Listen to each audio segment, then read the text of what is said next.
ईश्वर ने यदि आपको मनुष्य जीवन दिया है तो आपको यह बात ध्यान रखनी होगी कि किसी खास उद्देश्य के लिए आपको यह जीवन दिया गया है।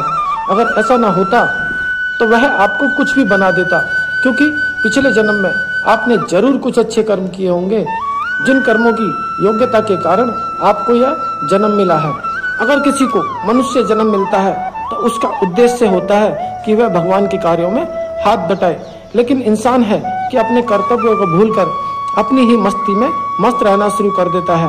इसका परिणाम उसे बीमारी, गरीबी, अशांति के रूप में भुगतना पड़ता है।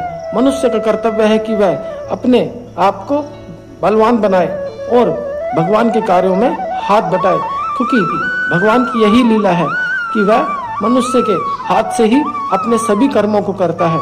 भगवान ने सभी मनुष्यों को एक जैसा जीवन दिया, वही आंखें, वही पैर, वही नाक, वही कान आदि। फिर कुछ मनुष्य शिखर पर पहुंच जाते हैं तो कुछ लोग कहीं भी नहीं पहुंच पाते। लोग शिखर पर पहुंचते हैं वह खुद पर और खुदा पर दोनों पर पूरा भरोसा रखते हैं, भगवान के नियमों के अनुसार अपना जीवन जीते हैं, और असफल लोग मनमानी का जीवन जीते हैं। इसी कारण से वह कहीं भी नहीं पहुंच पाते।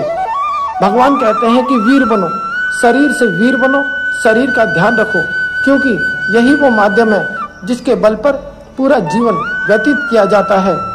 कौन कब हमारा साथ छोड़कर चला जाएगा ये कहा नहीं जा सकता, लेकिन शरीर ही एक ऐसा साथी है जो हमारे मरने के बाद जाता है। मन से बलवान बनो। मन हमारे शरीर की वह शक्ति है जहाँ सभी यादें वास करती हैं। हमारी इंद्रियों का नियंत्रण हमारे मन के वश में होता है। भगवान कहते हैं कि आर्थिक रूप से बलवान बनो। भगवान अर्थ को भी बल का ही एक स्वरूप बताते हैं, इसलिए धन से भी बलवान बनो, क्योंकि संसार के सभी धार्मिक कार्यों की पूर्ति के लिए आर्थिक रूप से बलवान होना आवश्यक है। संगठन बल का निर्माण करो। भगवान कहते हैं कि संगठन बल का भी निर्माण करो। बुरे लोगों का संगठन स्वयं ही निर्मित हो जाता है, जो समाज के लोगों के लिए हितकारी नहीं होता है। इसलिए भगवान इशारा करते हैं कि अच्छे लोगों का भी संगठित रहना बहुत जरूरी है। संगठित बनो, संगठन बनाओ। अच्छे लोगों का संगठन तैयार होना चाहिए। ये चारों बल जिस मनुष्य के भीतर होते हैं वही मनुष्य सही मायने में मनुष्य कहने लायक है। आगे भगवान कहते हैं कि अगर आप भी चाहते हो कि ये चारों बल आपके भीतर हो तो भगवान कहते हैं योगी बनो।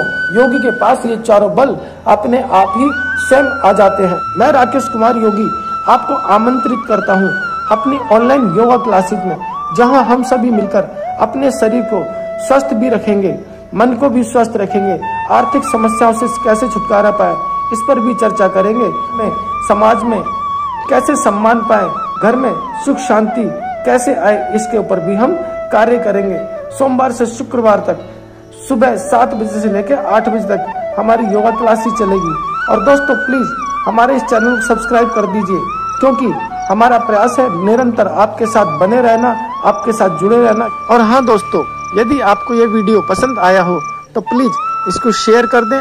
पसंद ना आया हो तो कोई बात नहीं, आप इसे लाइक करें, अनलाइक करें, कुछ ना कुछ जरूर करें। दोस्तों वीडियो के अंत में आप मुझे बताएं, यदि मेरे लाइक कोई सलाह हो तो मैं इस वीडियो में आगे से सुधार करने का प्रयास करूंगा। स्वस्थ रहे, व्यस्त रहे, मस्त रहे। आप सभी का हार्दिक धन्यवाद।